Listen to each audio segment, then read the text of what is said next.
Good morning. Welcome back to the Broadcast Retirement Network. I'm Jeff Snyder. This is BRN Weekly for Saturday, October 28th, 2023. And our top stories today, tech troubles continue. And joining me now to help break it all down, Jane King joins us from the NASDAQ. She's a financial journalist. Jane, always great to see you. Thanks so much for joining us on the program this morning. Well, Jane, it's always great to see you. Thanks so much for joining us on the program this morning. Great to be back, Jeffrey. You know, it's always nice to see your smiling face, and you have excellent analysis. And Jane, reading the news this week, some tech troubles brewing. Alphabet stock got hit pretty hard, but you're sitting behind you is the NASDAQ, one of the leaders in, tech, offering tech stocks. What's your assessment on what's happened this week? Well, yeah, Alphabet talked particularly about competition from TikTok, which was pretty interesting. Now, Facebook also was kind of under some pressure. It's just been a bad week for tech, and in fact, a bad month.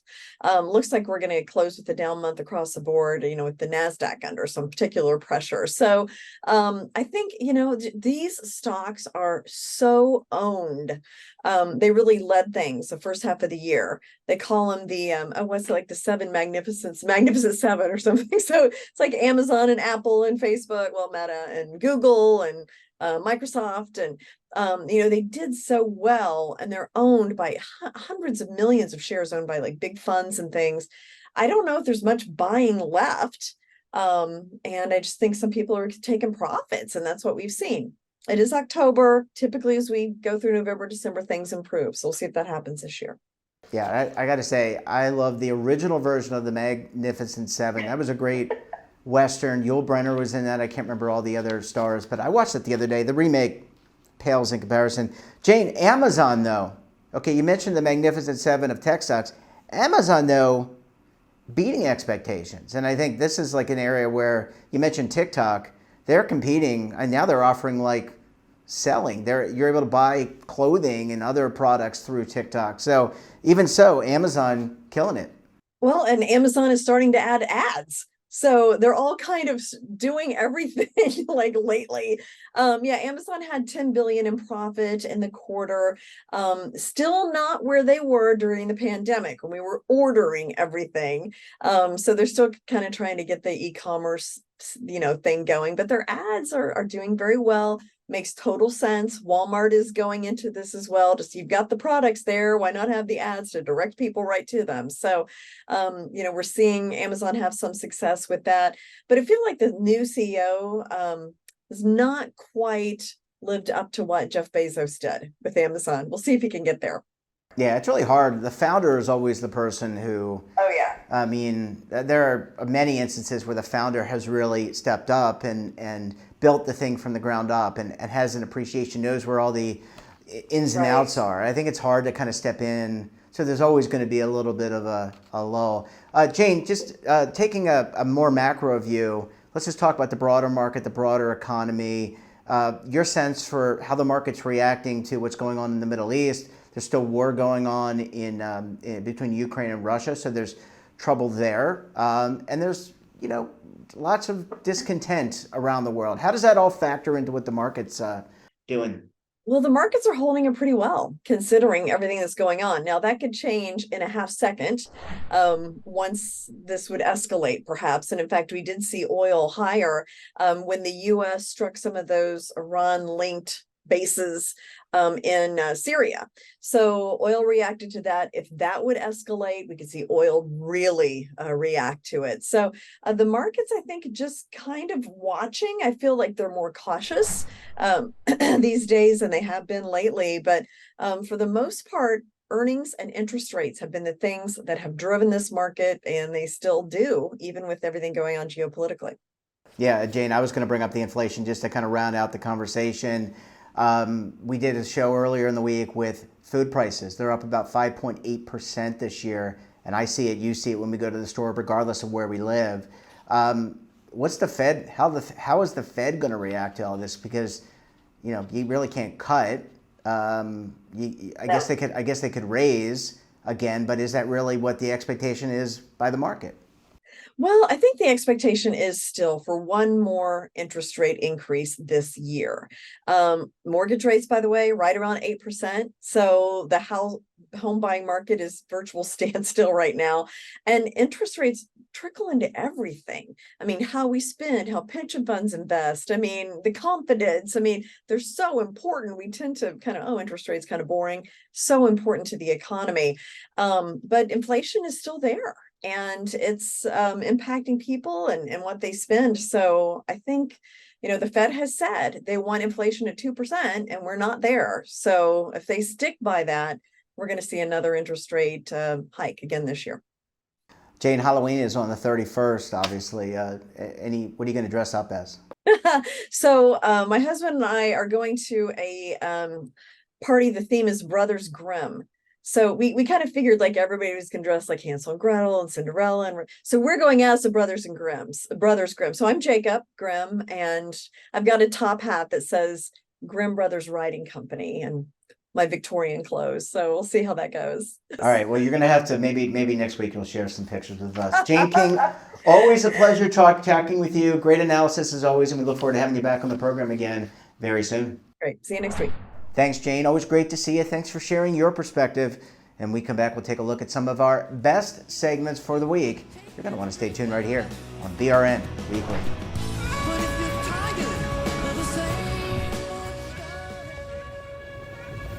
Imagine a new television network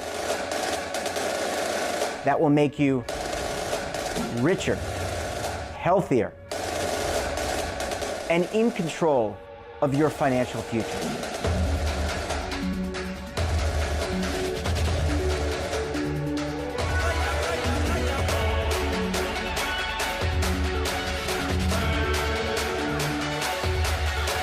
This network is for the policewoman in Nashville, Tennessee, the baker in Dubuque, Iowa, the teacher in Lexington, Kentucky.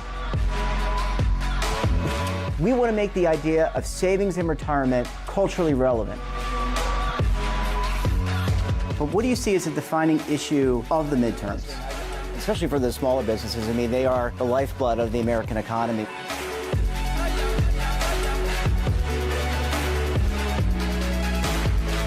Featuring exclusive interviews, current affairs, and docuseries. 33 years old, you retired early. The philosophy is money only matters if it helps you live a life that you love. But you got to start thinking about retirement as soon as you get in. The Broadcast Retirement Network will drive very high engagement with premium partnerships. So this isn't retirement and savings for your parents or grandparents. This is for all Americans. And we're going to change the way you think about money.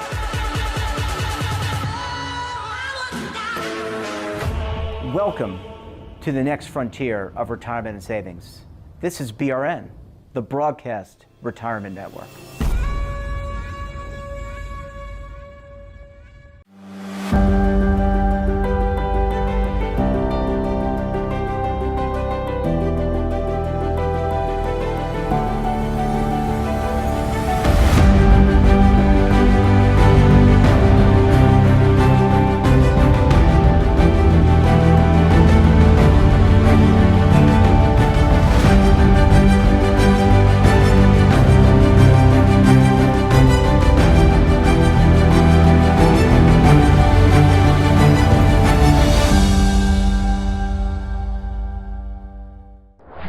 Welcome back. It was another great week of programs with great topics, of course, great guests. We kick off the week discussing rising food prices. Let's take a look. Generally prices are higher, but it really gets into, for example, I spend more time on the meat side of things. We continue to have beef prices that are quite close to all-time record high prices at the retail counter. And we've got pork prices that are a touch below a year ago, but rising. Chicken prices are a little higher than a year ago right now, but generally, across the whole mix of them, we've got some that are higher. We got some that are lower. I think one of the more interesting things, particularly this time of the year, is in the turkey side of things, because we're getting pretty close to the big day. and we don't really get retail prices, but we get the wholesale prices, and USDA reports these weekly. And wholesale turkey prices are roughly half of what they were a year ago. They have really declined. And so I think that bodes well for some specials come Thanksgiving time. But and that's really driven by, we've got past avian influenza last year that wiped out so many birds. We had record high prices, and it's given time for the industry to respond to high prices and produce more. And so we've got more production, we've got some more supplies available, and so we certainly see lower prices in the wholesale market. Well, I'd probably start at the kind of growing our food part at the farm, and practically all farmers borrow money to produce their crop with, to buy all the inputs, seed, fertilizer, herbicides, fuel, everything they buy to produce a crop. They tend to borrow money from the bank. So right away, higher interest rates affect our cost of production. And given time to adjust, prices have to reflect the underlying cost of production. And so higher interest rates really feed into higher costs. And eventually that means higher prices. Now we could think about some other sides. So that's producing, say, corn, soybeans, all of those crops. A lot of those we feed to livestock to produce meat. And so not only that, but livestock producers are borrowing money. And so at each stage of production, there's borrowing going on, and higher rates mean, higher costs. The other thing I would say is, right now, we generally have a shrinking cow herd. We've got fewer cows than we did last year, than we did the year before, and that's related to drought and profits.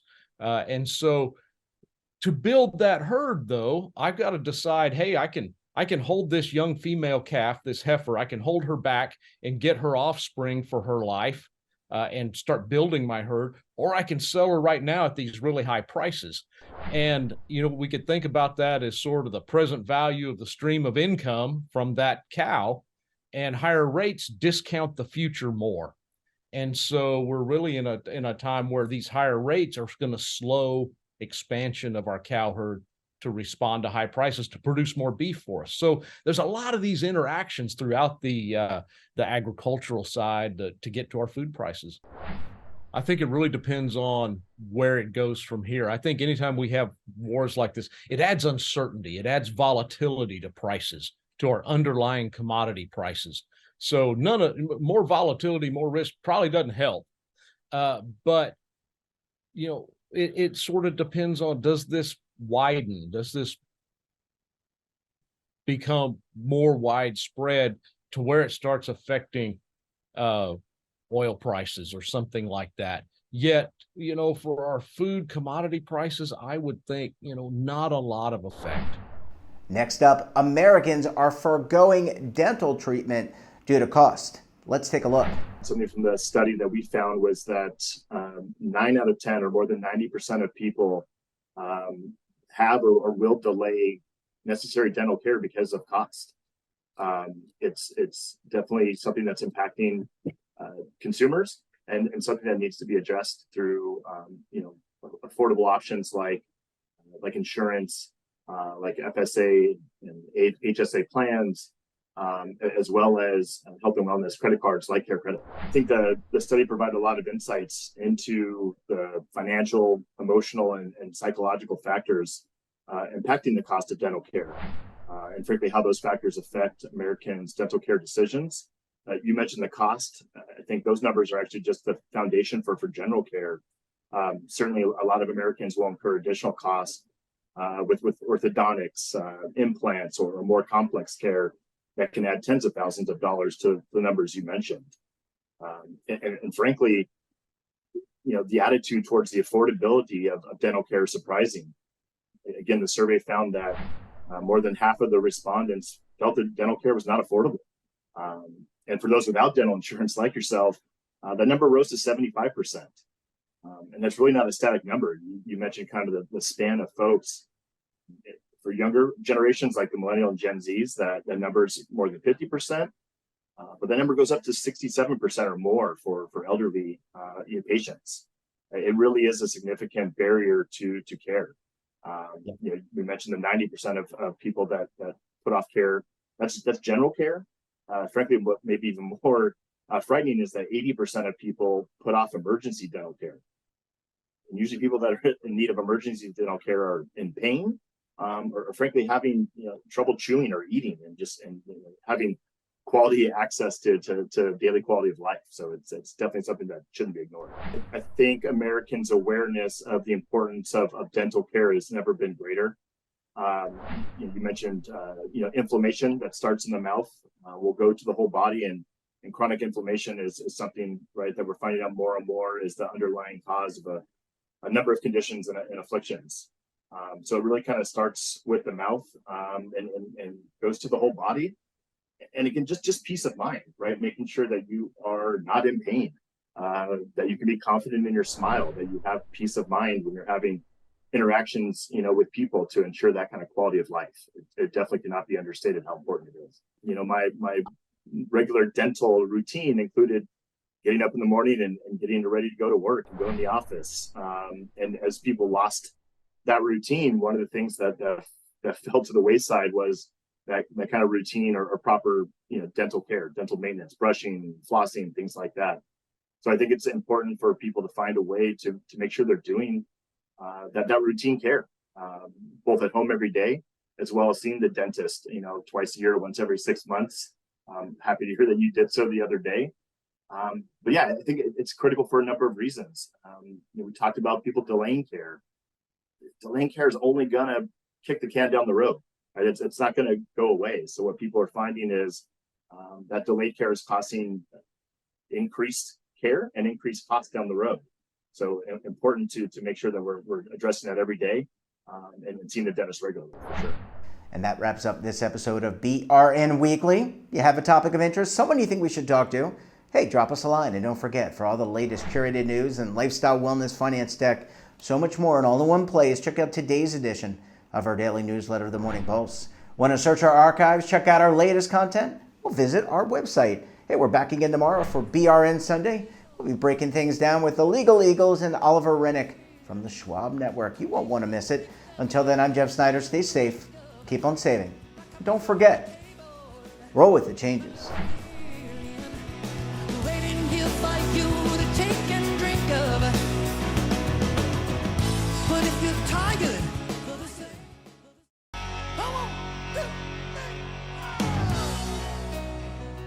Now is your opportunity to co-create content around any topic on the First Lifestyle and Wellness Network. Reach a global audience through our platform and co-own exclusive branded content. All of our programs are available on demand and also as audio-only podcasts, so you can take us on the go. Broadcast Retirement Network, available anytime, anywhere, and on any device.